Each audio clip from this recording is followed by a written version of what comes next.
Fenirob here. This is my friend Jess. Jess is a little bit drunk. This episode we're going to be trying out a 90-minute Imperial IPA from Dogfish Head.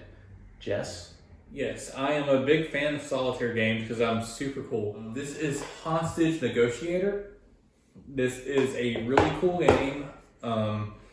You basically, as you might guess, you play a hostage negotiator. I did guess. It's a hand management game. There's a certain number of hostages on the board. I at least want to show the board. Basically, you're trying to manage, you can't see it, how receptive they are to you versus how many hostages there are versus how many cards you have in hand. It's like a deck builder, but instead of a deck builder, it's a hand builder because every time you spend a card, you lose it. You're basically trying to set up these terms where you can get hostages releases or meet their demands or do different things. But each time you do something, it's random, and you can do some things that kind of offset the randomness, some stuff to give you a better chance of roll or whatever. But at the end of the day, you are going to make those rolls, and you can lose hostages.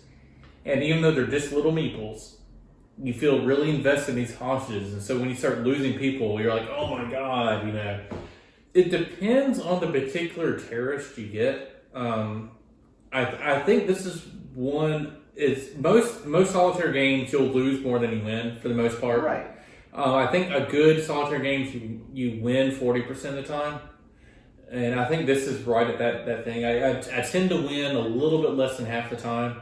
One particular hostage I think is easier than the others. There's the one basic guy who's just like a straight up terrorist who doesn't have any special rules. Mm-hmm. I think he's a little bit easier. He starts at a higher aggression level, but you can knock down aggression pretty easy.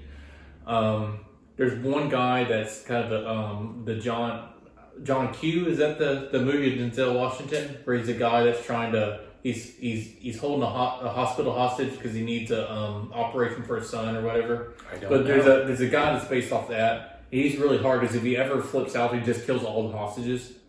So he's a little bit harder. So for the most part, it's fair. I think it's fair. It's about 30 minutes long, so it's a fair amount of time. Doesn't take a lot of space.